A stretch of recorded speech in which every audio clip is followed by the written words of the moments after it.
Last class में हमने क्या कंप्लीट किया था, यहाँ पर हम सेल्फ रिस्पेक्ट मूवमेंट आज स्टार्ट करेंगे। इससे पहले हमने सदर्न पार्ट के एक पर्सनैलिटी को देखा था, उससे पहले we have covered the eastern part and the western part, right. So आज हम सेल्फ रिस्पेक्ट मूवमेंट से स्टार्ट करेंगे। सेल्फ रिस्पेक्ट हमें पता ही है, आत्मसम्मान के लिए जो आंदोलन किया गया, that is your self respect. So it was started by the person called Theodore Venkata Ramaswamy Naicker, ठीक है। इतना बड़ा नाम अगर याद नहीं भी होता तो just call him Ramaswamy Naicker, that would also be fine, ठीक है। अब इनका ना एक निकनेम भी था, इनको पेरियार नाम से भी बुलाया जाता था, ठीक है। Affectionately he was also known as Periyar. इसके बाद इन्होंने इनका जो मेन जो मूवमेंट इन्होंने जो इनका जो मेन फोकस था वो जो ब्राह्मणिकल सुप्रीमेसी थी, ठीक है। जो ब्राह्मण्स डोमिनेट करते थे, that Brahmins were considered supreme और लोअर कास्ट को they used to exploit like anything, ठीक है। उनका बहुत ज़्यादा शोषण होता था। सो उनके अगेंस्ट इन्होंने मतलब जो इनके जो सारे एफर्ट्स थे, सारे रिफॉर्म्स थे, वो उस डायरेक्शन में थे, ठीक है।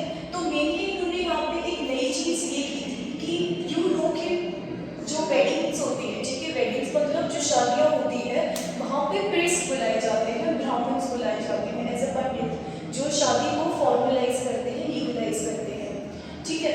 सो यहाँ पर उन्होंने एक मूवमेंट स्टार्ट की। He started formalising weddings without the Brahmin priest. इन्होंने जब अपनी शादियों में इन्होंने ब्राह्मण प्रीस्ट को बुलाना बंद कर दिया और वो जो काम करते थे वो ये खुद करने लग गए, ठीक है। ये इन्होंने क्यों किया? He wanted people to realize कि तुम्हें सब मतलब किसी चीज़ के लिए ना दूसरों पे डिपेंड रहने की ज़रूरत नहीं है, और जो काम ब्राह्मण्स कर सकते हैं वो काम नॉन ब्राह्मण्स भी कर सकते हैं। एंड गॉड पे किसी की मोनोपोली नहीं है कि ब्राह्मण्स करेंगे तो सिर्फ उन्हीं का हक है पूजा करने का, या उन्हीं का हक है मतलब शादियों को ऑफिशिएट करने का, राइट। इसके बाद उन्होंने एक चीज़ और की थी। See there is a term called Dravidian, ठीक है। ड्रेविडियन जो टर्म है it is mainly associated with southern part of India, South India से एसोसिएट करते हैं। क्यों करते हैं इसको? क्योंकि जो साउथ इंडियंस थे उनको हमेशा से हम ड्रेविडियंस बोलते हुए आए हैं, और हमें बोला था नॉर्थ इंडिया का जो पार्ट है उसको हम लोग आर्यंस बोलते हुए आए हैं। तो ये जो ड्रेविडियन कास्ट है ये मैंने यहाँ पर क्यों लिखा है कि ये जो फॉर्मलाइज वेडिंग्स वाला जो पार्ट था और जो ड्रेविडियन कास्ट था, ये नॉन ब्राह्मण्स को प्राउड फील कराना चाहते थे कि देखो जो काम ये कर सकते हैं ना वो काम हम भी कर सकते हैं। So they wanted the Dravidians to feel proud, to feel pride, ठीक है। They wanted the Dravidians to feel proud of their past. So यहाँ पर एक ना इन्होंने पॉलिटिकल, यहाँ पे सबसे इम्पोर्टेंट पॉइंट ये है, इन्होंने जो पॉलिटिकल पार्टी बनाई थी ना द्रविड़ काज़ागम, ये जो द्रविड़ काज़ागम जो पॉलिटिकल पार्टी है, ये इसको ट्रांसलेट करोगे तो union of Dravidians of South India आएगा। This party is still functioning in Tamil Nadu, right. इसके बाद देयर इज श्री नारायण गुरु धर्म परिपालना, ठीक है। ये मूवमेंट का नाम है इसलिए इतना बड़ा दिख रहा है। The name of the movement is Shri Narayan गुरु धर्म परिपालना, SNDP के नाम से आप इसे बोल सकते हैं। इसको स्टार्ट करने वाले कौन थे? नारायण गुरु स्वामी, ठीक है, जो कि केरला से थे। तो उन्होंने इस मूवमेंट को स्टार्ट किया था, और ये मूवमेंट किसके ऊपर थी? बिटवीन डिप्रेस्ड क्लासेस वर्सेस अपर नॉन ब्राह्मण कास्ट। तो इतनी देर से हम इस पूरे के पूरे चैप्टर में देख रहे हैं upper caste, Brahmin supremacy, dominance of Brahmins, right. तो ये जो मूवमेंट है ये थोड़ी अलग है। मैंने यहाँ पे लिखा है अपर नॉन ब्राह्मण क्लास। तो इसका मतलब ये नहीं है कि जो लोअर कास्ट, और डिप्रेस्ड कास्ट से मेरा मतलब है यहाँ पे जो लोअर कास्ट थी उसको डिप्रेस्ड कास्ट भी बोलते थे। तो कास्ट मतलब डिस्क्रिमिनेशन का मतलब ये कभी नहीं है कि सिर्फ ब्राह्मण्स ने ही डिस्क्रिमिनेशन किया है लोअर कास्ट के against. There were other upper caste also and they also used to exploit the lower caste people. So this movement was between the depressed class and upper non Brahmin caste, क्योंकि इनके बीच में कोई dispute हो गया था, कोई मतभेद हो गया था, कन्फ्लिक्ट हो गया था, एंड उसके अगेंस्ट फिर इन्होंने नारायण गुरु स्वामी ने इस मूवमेंट को लॉन्च किया था, ठीक है। देन इस मूवमेंट के जो की ऑब्जेक्टिव्स थे वो क्या थे? ये 4 ऑब्जेक्टिव्स ऑफ दिस मूवमेंट। तो ये मैंने चीज़ पहले भी बताई थी कि लोअर कास्ट के अगेंस्ट जो डिस्क्रिमिनेशन होता था, that they were board from entering temples, उनको टेम्पल एंट्री नहीं मिलती थी, पब्लिक प्लेसेस को वो लोग यूज़ नहीं कर पाते थे, ठीक है, they were not able to enter schools, ठीक है, एजुकेशनल इंस्टीट्यूशंस पे उनका एक्सेस नहीं था। तो ये सारे के सारे जो पॉइंटर्स हैं इस मूवमेंट ने उन पे फोकस किया है। First is your right to admission. Not right to admission कहाँ पे? At public schools.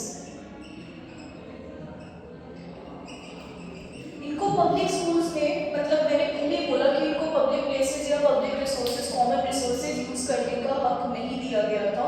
तो यहाँ पर right to admission at public schools, ये एक की ऑब्जेक्टिव था कि पब्लिक स्कूल पे अगर आप लोग पढ़ सकते हैं तो हमारा भी पढ़ने का हक यहाँ पर है।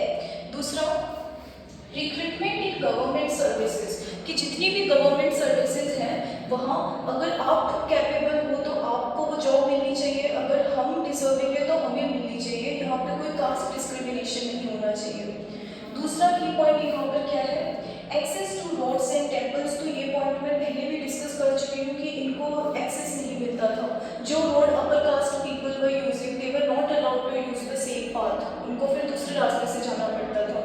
अगर जो कुआं ये लोग यूज़ कर रहे हैं वो सेम चीज़ मतलब लोअर कास्ट लोग यूज़ नहीं कर सकते। So there was a vast difference between this caste, ठीक है, and the treatment that was provided to them. So यहाँ पर access to roads and temple, ये भी इनका एक एजेंडा था कि इन्हें एक्सेस मिलना चाहिए रोड्स पे एंड टेम्पल्स पे, पब्लिक प्लेसेस, इनको टेम्पल एंट्री चाहिए थी, मतलब पूजा करने का हक इन्हें भी चाहिए था, ठीक है। Then last is your political representation. Political representation क्या होती है? We have already dealt with it in civics, ठीक है। पॉलिटिकल रिप्रेजेंटेशन का मतलब होता है कि आपका देश कैसे चलेगा उसमें आपका भी पार्टिसिपेशन होना चाहिए, right, that how you are administering your country, you should also get the chance to participate in the same, right. So इनको भी पॉलिटिकल रिप्रेजेंटेशन चाहिए था, ठीक है। They were asking that why only upper caste people are allowed, ठीक है, into political institutions, why not us. तो this is the last key point here, and with this key point I am ending this topic right here. In next class we will be discussing about the view points of 2 more prominent personalities. यहाँ पर हम देखेंगे Gandhi's view point, जहाँ पर हम महात्मा गांधी की ideology को समझेंगे, उन्होंने रिफॉर्म्स, कास्ट रिफॉर्म्स में क्या कंट्रीब्यूशन दिया है हम उसको समझेंगे।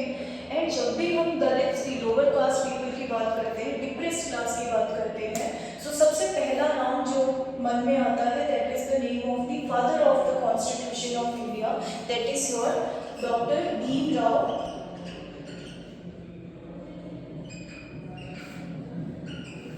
अम्बेडकर।